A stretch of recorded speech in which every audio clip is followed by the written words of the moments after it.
¿Qué lugares comunes terminaron en algo siniestro? Bueno, hoy vamos a ver la tercera parte para averiguarlo. El 18 de agosto del 2010, Ben McDaniel, de 30 años, se preparaba para hacer una expedición de buceo.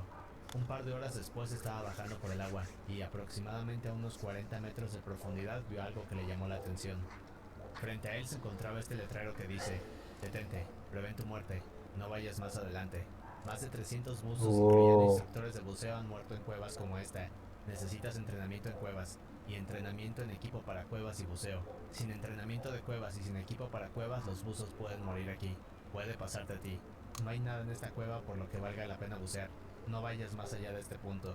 En otras palabras, el letrero dejaba muy claro que para ir más allá debía ser un experto en buceo y tener conocimientos de cuevas. Ben estaba consciente de esto, así que decidió continuar y pasó por este letrero. Casi 100 metros adelante de este letrero, Ben encontró una zona. En esta se encontraba una puerta de seguridad, y se le conoce como la puerta submarina cerrada. Las únicas personas que pueden abrir este tipo de puertas son aquellos que cuentan con la experiencia necesaria y pasan varias pruebas de buceo donde exploran cuevas extremadamente peligrosas. En el caso de Ben, no era un experto en buceo, no sabía explorar cuevas, y no tenía las certificaciones necesarias de buceo.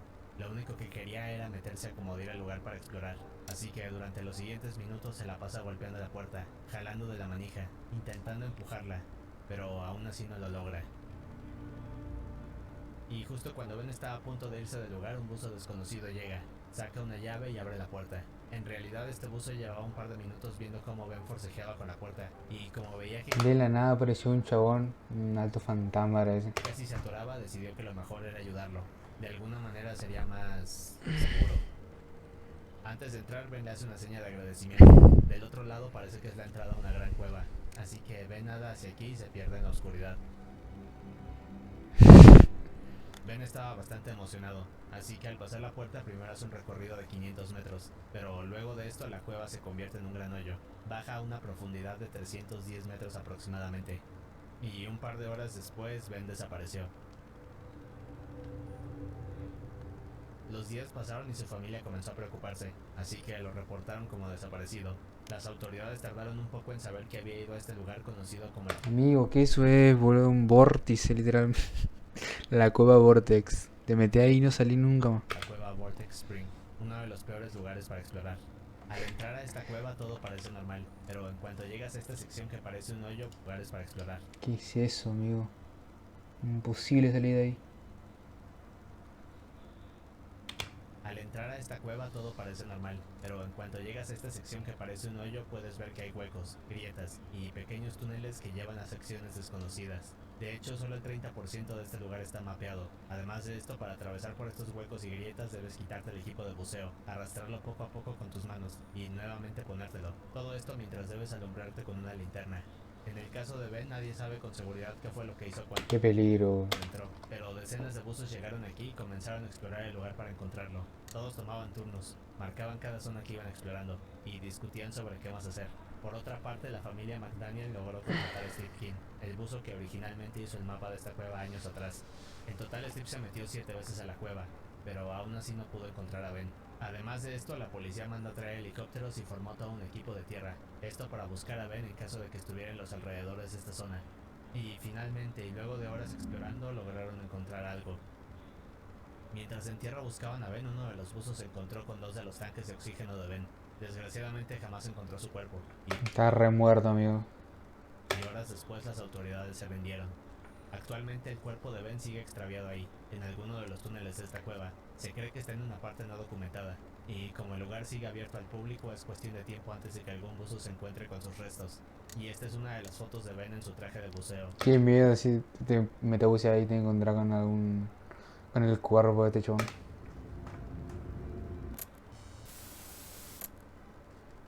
El 10 de junio de 1981, Ferdinando Franca y su hijo Alfredo, de 6 años, estaban caminando por un viñedo de su propiedad en Friscotti, un sitio conocido como el centro del vino local en Roma.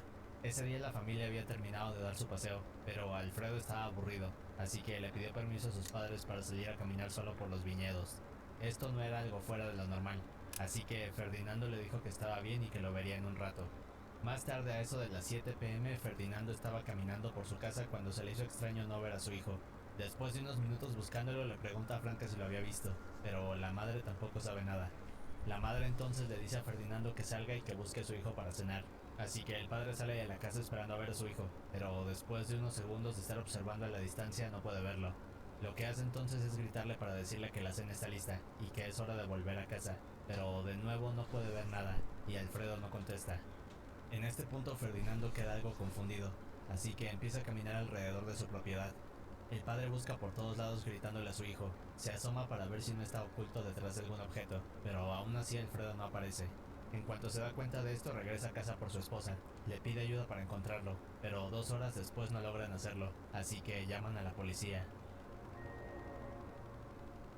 En cuanto llegan los oficiales, comienzan a buscar por toda la propiedad con sus linternas, y al igual que Franca y Ferdinando, no logran hallarlo. Aquí es cuando empiezan a pedir refuerzos. Minutos después llegan los demás oficiales, vienen con perros rastreadores. Rápidamente se van más allá de la propiedad esperando encontrar algo, pero aún después de 3 horas no No logran nada. encontraron nada. Nadie entiende lo que está pasando, y en este punto ya son más de las 12 de la noche, así que llaman a los bomberos para tener más ayuda.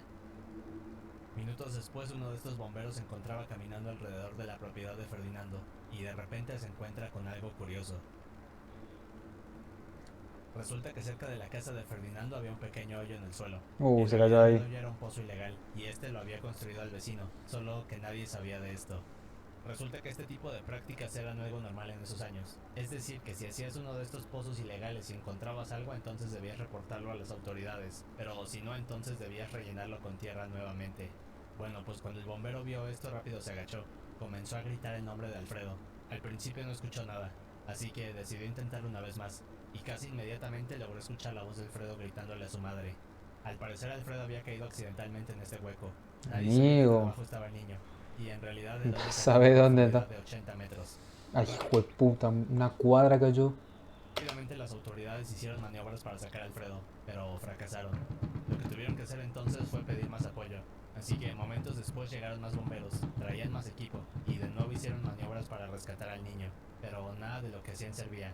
De hecho, tuvieron que detenerse unos minutos a discutir cómo lo lograrían, y poco después de esto llegaron a la conclusión de que la única manera era bajar una tabla amarrada a una cuerda para que Alfredo la abrazara y lo subieran rápidamente. Así que pusieron su plan en marcha. Los bomberos hicieron el mecanismo en un par de minutos. Rápido empezaron a bajar esta tabla, pero a eso de los 25 metros de profundidad, la tabla se atoró. Hacían todo lo posible por regresarla, pero la forzaron tanto que finalmente quedó atorada a esa profundidad y la cuerda se rompió. En otras palabras, la tabla ahora bloqueaba una gran parte del hoyo, lo que hacía que el trabajo de rescate se volviera mucho más complicado. ¿Cómo se va a trabar una Después de esto, los tabla, esforzaron. boludo? Intentaban hacer todo lo que podían. Nadie sabe qué pasaba por la cabeza de Alfredo en estos momentos, pero seguramente estaba muy asustado. Y de hecho ya estaba amaneciendo. La noticia se propagó muy rápido. En poco tiempo llegaron los medios de comunicación y estaban cubriendo todo el evento. Afortunadamente uno de los reporteros ofreció un micrófono con un cable lo suficientemente largo para llegar hasta donde estaba Alfredo. Así que lo bajaron con mucho cuidado y fue un éxito. Ahora todos podían hablar con él. Lo primero que se pudo escuchar en televisión fueron los llantos y la desesperación. Lo único que pedía Alfredo era que lo rescataran para regresar a casa. Pero el problema más grande ya no era rescatar a Alfredo, sino quitar la tabla atascada, porque eso hacía que el rescate fuera prácticamente imposible. Así que el nuevo plan de todos era que una persona muy delgada bajara por medio de una cuerda, quitara la tabla y la subiera para después volver a planear el rescate de Alfredo. La persona que se cuando empezó a bajar. A medida que descendía, Tulio se dio cuenta de que el túnel no estaba bien hecho, sino que tenía una forma irregular. En poco tiempo se atoró, así que tuvo que pedir que lo regresaran a la superficie. Cuando llegó aquí le contó a los bomberos que el túnel tenía una forma muy complicada. Otra cosa que Tulio pensó fue que Alfredo no estaba hasta el fondo del hoyo, sino que más bien podía estar atorado en una de las partes irregulares. Sí, caía Por al lo fondo tanto, iba a le dijo morir, todos boludo. que debían apurarse y ser extremadamente cuidadosos, porque si no Tulio podría caer aún más. La única opción que tenían era contactar especialistas que tuvieran experiencia atravesando por cuevas para rescatar a Alfredo, pero las autoridades dijeron que no era necesario y que tampoco tenían tiempo. Bueno, pues un par de horas más pasaron. El nuevo plan que idearon fue crear un hoyo paralelo al de Alfredo. De esta manera podrían llegar Lo pensé. mucho más abajo de la zona donde estaba y así rescatarlo. La maniobra en sí era muy peligrosa. De hecho, Tulio les volvió a decir que no lo hicieran porque si no el movimiento de la máquina haría que Alfredo se resbalara. Pero una vez más las autoridades lo ignoraron y minutos después empezaron a hacer la excavación. Para este punto el caso de Alfredo era famoso. Las televisoras ya habían puesto transmisiones de 24 horas continuas donde se discutía todo lo que pasaba. Toda Italia tenía la esperanza de ver a Alfredo ser sacado de este túnel. La excavación seguía. Alfredo cada vez estaba más asustado y se le escuchaba desesperado. Decía que estaba muy cansado, que quería ver a sus padres, que tenía frío y que por favor se apuraran. Las horas habían pasado y Alfredo llevaba ya 36 horas atrapado, pero aún así lograron llegar a la zona donde se encontraba. La siguiente maniobra que debían hacer era cavar hacia el lado de Alfredo y extraerlo por ahí. Bien, pues los rescatistas se metieron a este túnel, se pasaron al lado de Alfredo, y con sus linternas alumbraban hacia arriba y hacia abajo esperando ver al niño cerca de ellos. Desgraciadamente no podían verlo, y mientras discutían qué más hacer comenzaron a escuchar los gritos de Alfredo que venían de más abajo. La parte que los inquietó un poco es que la voz de Alfredo ya no mostraba ninguna emoción, sino que más bien se escuchaba débil y sin ánimo. Bueno, en realidad lo que pasó fue que tal y como tú le había dicho, las vibraciones y movimientos de las excavaciones habían hecho que Alfredo resbalara. Se cree que Alfredo estaba en los 30 metros de profundidad, pero con todo esto ahora se encontraba hasta el fondo, y para hacerlo peor las temperaturas eran extremadamente frías. El tiempo se estaba terminando, así que bajaron lo más que pudieron el micrófono. Le pidieron a Alfredo que mantuviera la calma, porque estaban a punto de rescatarlo. El problema era que Alfredo ya no podía hablar muy bien, su voz estaba cada vez más débil, y se le escuchaba muy cansado. Las autoridades estimaron que solo tenían un par de horas para sacarlo, pero en medio de todo este caos un hombre salió, se hizo voluntario para bajar y rescatar al niño. En pocos minutos lograron bajarlo, y afortunadamente pudo llegar a la parte donde estaba. Cuando todos escucharon esto estaban emocionados, lloraban de felicidad, pero en eso este hombre les dijo que no podía sacar a Alfredo. ¿Por qué? ¿Por qué no le puede sacar? Aparentemente la parte donde Alfredo estaba se había convertido en lodo. Este le llegaba poco arriba de la cintura, así que por más que intentaba jalarlo era imposible. Cada vez que lo intentaba el peso del lodo no lo dejaba, pero además Alfredo resbalaba poco a poco y se sumergía más. El hombre hizo un par de intentos, pero llegó a un punto donde el lodo ya le cubría el cuello a Alfredo. Y finalmente, casi después de 60 horas, el tiempo se terminó. 60 horas para rescatarle, Las güey. autoridades decidieron bajar un sonar para detectar si había latidos de corazón, pero ya no encontraron nada. Después de esto, toda Italia quedó devastada. Lo único que pudieron hacer las autoridades para cubrir las malas decisiones que habían hecho fue enjuiciar al vecino que había hecho el pozo ilegal.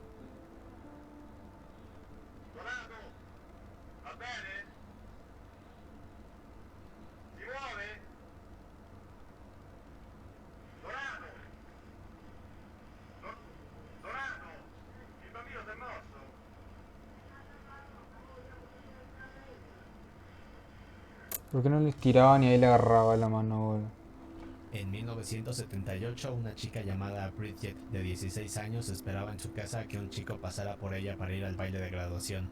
Bridget estaba algo insegura de ir porque realmente no se llevaba bien con este chico. Esto porque era conocido por ser muy nervioso, callado y bastante tímido con las demás chicas. Jeffrey Dahmer. Bridget sabía que su cita seguramente no sería tan romántica como la de sus amigas y probablemente también sería incómoda. Pero cuando este chico le invitó no tuvo otra opción más que aceptar. Esto porque la fecha estaba muy cerca y nadie la había invitado, así que no quería perderse la experiencia. Un par de horas después tocaron a la puerta de su casa. En cuanto la abrió vio a su cita, pero inmediatamente quedó decepcionada. El chico llevaba un traje muy extraño, se veía viejo, desgastado y no lucía nada bien. Además de esto el chico estaba mucho más nervioso que de costumbre, se la pasaba temblando, su voz era muy baja y temblorosa. Pero aún así Bridget intentó ignorar todo esto y le pidió de favor que le ayudara a cerrar el cierre de su vestido. Este chico La típica esa. estaba tan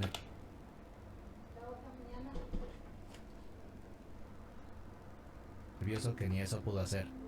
La madre de Bridget, que los estaba viendo al otro lado de la habitación, se dio cuenta de esto, así que se acercó a ellos y ayudó a su hija a cerrarle el vestido. Unos minutos después les tomó una foto y se fueron al baile de graduación. En cuanto llegaron, Bridget, al lado de la habitación, se dio cuenta de todo esto, temblando. Su voz era muy baja y temblorosa. Pero aún así, Bridget intentó ignorar todo esto y le pidió de favor que le ayudara a cerrar el cierre de su vestido. Este chico estaba tan nervioso que ni eso pudo hacer. La madre de Bridget, que los estaba viendo al otro No le este pudo chico cerrar el estaba tan cierre, nervioso amigo. que ni eso pudo hacer. La típica, me cerras el cierre y ni La eso madre pudo de hacer, Bridget, güey. que los estaba viendo al otro lado de la habitación, se dio cuenta de esto, así que se acercó a ellos y ayudó a su hija a cerrarle el vestido. Unos minutos después les tomó una foto y se fueron al baile de graduación.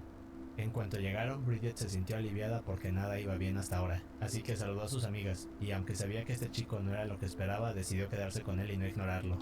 Aún así estaba claro que el chico odiaba estar aquí, Se sentía apanicado por estar rodeado de todos en una pista de baile. Al ver esto, Bridget le propuso sentarse en las mesas alrededor para intentar calmarlo, así que el chico acepta y salen de la pista. Al llegar a la mesa, el chico le acerca una silla a Bridget, y segundos después se va caminando. Al ver esto, Bridget no sabe qué está pasando, pero el tiempo pasa, y no regresa. Como está desesperada, se para y comienza a buscarlo por todos lados. Se va a la pista de baile, le pregunta a sus amigos, después sale a revisar los pasillos, pero no encuentra nada. Así que finalmente decide salir de la escuela. Cuando se acerca al estacionamiento puede ver el auto de este chico, y en el interior también observa que su cita está comiendo hamburguesas de McDonald's. Como todo esto es muy raro, Bridget se acerca y le pregunta qué sucede. El chico solo le responde que había salido a McDonald's, pero cuando intentó regresar no lo dejaron entrar, así que decidió esperarla fuera de la escuela para después llevarla a casa. Como ambos ya no podían regresar a la escuela, deciden que lo mejor es terminar la noche, así que el chico deja a Bridget en su casa y así termina todo. ¿Y qué pasó? ¿Qué pasó? Después pasan un par de semanas. Bridget no había visto ni oído nada acerca de él, pero un día de la nada recibe una llamada. En la llamada está su cita de aquel día. Le dice que hará una fiesta y que está invitada. Al escuchar esto, Bridget se sorprende, pero aún así acepta ir. Una fiesta. Para mí que la única invitada va a ser ella. Un par de días después llega a la fiesta, pero inmediatamente se da cuenta de que fue un error. No hay nadie. Para empezar, en el lugar no había nada. No había música, no había comida y tampoco había gente. De hecho, solo eran 3 personas. No hacían nada más que platicar. El ambiente era bastante incómodo, pero aún así se puso más extraño. Un par de horas después de todo esto, el chico propuso hacer un ritual para comunicarse con demonios. Un En este ritual. punto, Bridget estaba asustada, así que lo único que pudo hacer fue despedirse, y no volvió a ver jamás a este chico. Y 13 años después de esto, y ahora en 1991, bueno.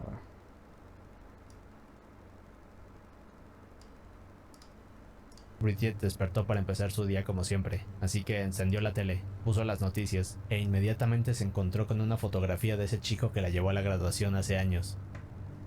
Resulta que en realidad este niño era Jeffrey Dahmer, uno de los asesinos seriales más famosos de la historia. No, me Lo estás que estaban jodiendo, pasando en boludo. las noticias era un reportaje acerca de cómo la policía había logrado atraparlo, así que al ver esto Bridget no podía creerlo. Pero meses después, mientras la investigación de Jeffrey avanzó, más y más cosas oscuras salieron a la luz. No, Es uno de los casos más siniestros en la no historia. creo. Y esta foto es Demasiada la que la madre de coincidencia. Bridget les tomó momentos ¿Qué? antes de ir a la Eso no es graduación. Jeffrey, boludo. Pero Días no sé. después de esta foto, Jeffrey asesinaría a su primer víctima y comenzaría con todos sus crímenes. No sé, boludo. Inchequeable. Pero puede ser. En 2002, Sean Doyle, un bartender de 25 años de Nueva York, salió unas horas, pero momentos después ocurrió algo inesperado. Los clientes frecuentes de Sean lo describían como alguien amable, pequeño y atento. Sean había hecho amistad con un hombre de 47 años, llamado Michael. Michael y Sean eran vecinos, vivían en el mismo piso de departamentos. Las personas que los veían juntos los describían como un dúo curioso. Esto porque además de la diferencia de edad, Michael superaba por mucho en tamaño a Sean. Ambos se la pasaban juntos en sus ratos libres. Uno de estos días fue el 13 de diciembre del 2002. Sean recién había terminado uno de sus turnos. Casi al momento de entrar a su departamento se dio cuenta de que al final del pasillo Michael iba saliendo con su novia. Al ver a Sean ahí parado lo invitaron para salir a cenar. Así que Sean acepta. Se mete a su departamento, se arregla un poco y minutos después todos salen del edificio. Durante el siguiente par de horas los tres se van a un bar, celebran, la pasan bien, y cuando se dan cuenta ya era la madrugada del siguiente día, así que era momento de descansar. De hecho, para regresar a su departamento solo debían caminar un par de calles. Los tres dejan el bar y caminan unos minutos. Mientras caminan y están a punto de llegar, Michael comienza a enojarse. De hecho, no pasa mucho tiempo y Michael le da un golpe en la cara a Sean sin pensarlo. ¿Qué? Lo que sucedió ¿Por qué? es que para Michael, Sean estaba coqueteando con su novia. Esto no le pareció, y fue por eso que decidió golpear a su amigo. El problema es que esto no terminó Pegaba aquí, de la nada, sino sí. que Michael continuó atacando a Sean y lo golpeaba sin parar. El ruido y los gritos rápidamente despertaron a los vecinos, así que en varios departamentos la gente podía ver el ataque. Más tarde esta gente describiría la escena como un hombre grande aprovechándose de un hombre pequeño. Sean no tenía oportunidad de defenderse, y para empeorar las cosas, Michael lo tomó del cuello y lo lanzó con toda su fuerza hacia atrás. El pobre de Sean, que apenas podía mantener el equilibrio, no se dio cuenta, pero detrás de él se encontraba uno de estos tubos de plástico que se usan en la ciudad para tapar el drenaje. Estos se usan cuando se le da mantenimiento a las calles y para asegurar que las personas no caigan aquí. En el caso de Sean iba con tanta fuerza que no solo derribó este tubo, sino que había un hoyo profundo donde cayó. Justo ahí cayó, boludo. Así cae contra el tubo, se va a caer para allá, no va a caer adentro del hoyo. Profundidad de 5 metros. Cuando los vecinos se dan cuenta de esto quedan sorprendidos. Están a punto de llamar al 911, pero comienzan a escuchar un grito que más tarde describirían como algo aterrador. En realidad lo que pasó es que al fondo de este hoyo había demasiada agua, pero estaba hirviendo. Y no solo eso, ¿Por qué? sino que además el drenaje emitía vapor de una temperatura extremadamente alta. Nadie Se daba cuenta de esto. cocinó. De hecho, los vecinos solo pensaron en llamar Se hirvió. al 911. Y minutos después, cuando llegaron los paramédicos, bomberos y policías, solo podían escuchar los gritos de Sean en toda la calle. Uno de estos bomberos se acercó al hoyo para intentar verlo, pero al hacerlo el vapor estaba tan caliente que tuvo que hacerse para atrás. Aún así Sean pudo seguir aguantando, y momentos después el vapor se terminó, así que nuevamente los bomberos se acercaron para ver cómo sacarlo. Aquí es cuando se dieron cuenta que la mitad del cuerpo de Sean estaba sumergida en agua, y además no dejaba de gritar. Más tarde describirían la expresión en su rostro como de desesperación y agonía. Al principio no sabían qué hacer con él, lo único que pensaron fue tirar una cuerda y subirlo, pero Los tipos se tomaban su tiempo para sacarlo. el problema es ¿verdad? que Sean llevaba tanto tiempo Estaba ahí que sus muriendo el chabón extremidades y no respondían se bien. toma su tiempo. En otras palabras, no había manera de que agarrara la cuerda con fuerza. Lo siguiente que hicieron fue ponerle el arnés a uno de estos bomberos para bajarlo y ayudar a Sean, pero en cuanto se metió al drenaje se dio cuenta de que la temperatura era mucho más alta de lo que pensaban. En realidad, dentro de este hoyo, Sean estaba a unos 150 grados ¿Qué, centígrados. amigo? Se murió, ¿no? Las autoridades Imposible. discutían cómo sacarlo rápido de ahí, pero no tardaron mucho en darse cuenta que sería imposible. Y la parte triste de esto es que durante los siguientes 10 minutos nadie podía hacer nada más que escuchar los gritos de Sean, pidiendo ser rescatado. Finalmente los gritos pararon, pero hubo una revelación más tarde. Las autoridades tuvieron que esperar 4 horas para que la temperatura bajara. Más adelante, la analista médica Julie Melinek recibió los restos de Sean. En su libro escribió algo interesante y aterrador. De acuerdo Amigo. con ella, este ha sido el caso más horrible en el que ha participado. Lo que descubrió es que a pesar de los ataques de Michael y la caída en el hoyo, Sean se hubiera podido recuperar con facilidad. El verdadero problema fue el vapor que lo quemó poco a poco. Ahora, la revelación de Julie dice que las quemaduras por vapor no dañan tus nervios a diferencia de las que son por llamas. Así que, en otras palabras, Sean sentía absolutamente todo, y por eso no quedaba inconsciente.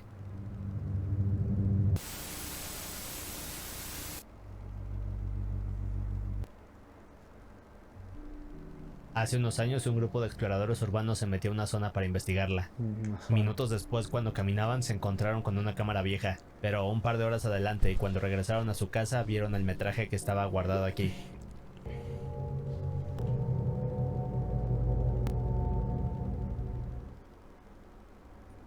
En 1990 un hombre decidió tomar su cámara, una linterna, y después salió para documentar su siguiente aventura.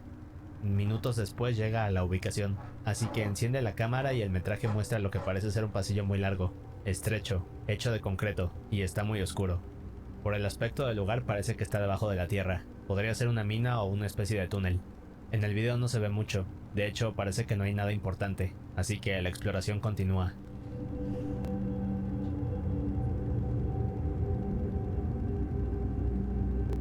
Durante los primeros segundos no encuentra nada interesante, únicamente se ven algunos túneles y no está claro qué es lo que está buscando, pero de la nada logra encontrar algo.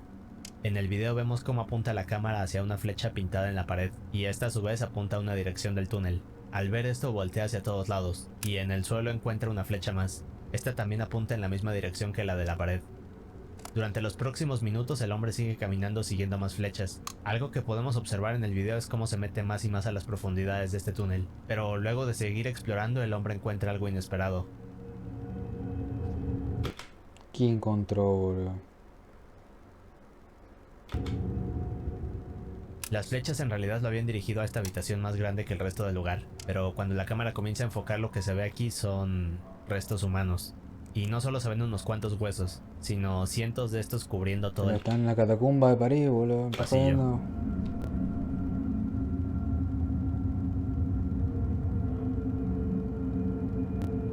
En el video el hombre se mantiene tranquilo y sigue documentando. De hecho, en este punto del metraje ya llevaba grabado casi 40 minutos. En otras palabras, esto quiere decir que estaba muy adentro en lo que sea que fuera este túnel, pero aún así no le importa, solo sigue grabando y haciendo unas tomas de los huesos.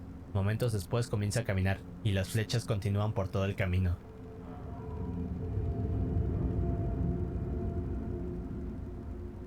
Pasan otros 10 minutos. El hombre sigue atravesando por todos estos pasillos y zonas con más y más huesos, y de la nada se detiene frente a otro de estos túneles. Lo único que se puede ver al fondo es oscuridad, así que apunta su cámara para encontrar algo. De la nada se voltea y comienza a caminar rápido. Al parecer algo lo había asustado. No se sabe qué es, pero el hombre cada vez camina con más prisa, y en eso se puede escuchar su respiración que comienza a agitarse. No está claro qué es lo que lo asustó, pero para haber estado solo en este lugar lleno de restos humanos por casi ¿Quién una se hora, mete podemos solo decir ahí, que lo que vio amigo? fue algo inquietante. Y tan solo unos segundos después de esto, el hombre empieza a correr a toda velocidad.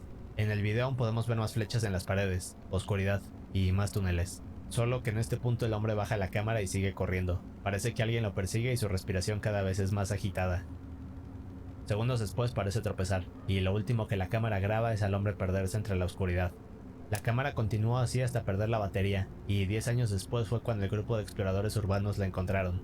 En realidad esta zona donde aquel hombre entró son las catacumbas subterráneas de París, No una de sabía, las amigo. zonas más siniestras del planeta. Estas catacumbas se extienden por 321 kilómetros a través de este tipo de túneles, y por todo este Enormes, lugar verás habitaciones llenas de restos humanos. El lugar se encuentra por debajo de la ciudad, y se calcula que aquí hay más de 6 millones de personas enterradas. Estas catacumbas se abrieron como lugar turístico en los 1800, pero únicamente se daba el acceso a ciertas zonas. El lugar es tan grande que el 70% aún permanece sin documentar, y la parte creepy es que si te desvías un poco de los caminos podrías terminar perdiéndote en lo que parece ser un laberinto sin luz. También se cree que estas catacumbas no son solo de un piso, sino que podría haber varios niveles, y por eso se recomienda seguir las señalizaciones y no explorar las zonas prohibidas. Pero como en todos lados hay gente a la que no le importa seguir las reglas. Muchos encuentran la forma de entrar a estas zonas prohibidas y documentan su exploración, pero la parte horrible de esto es que en muchas ocasiones los exploradores no salen de estas catacumbas. Uno de estos exploradores podría ser el hombre de este video. Al día de hoy no se sabe su identidad, no se sabe qué encontró aquí abajo, y tampoco se sabe si logró escapar o no. Es uno de los misterios más grandes de París y se le conoce como el hombre perdido de las catacumbas. Lo último que quedó de él fue este video.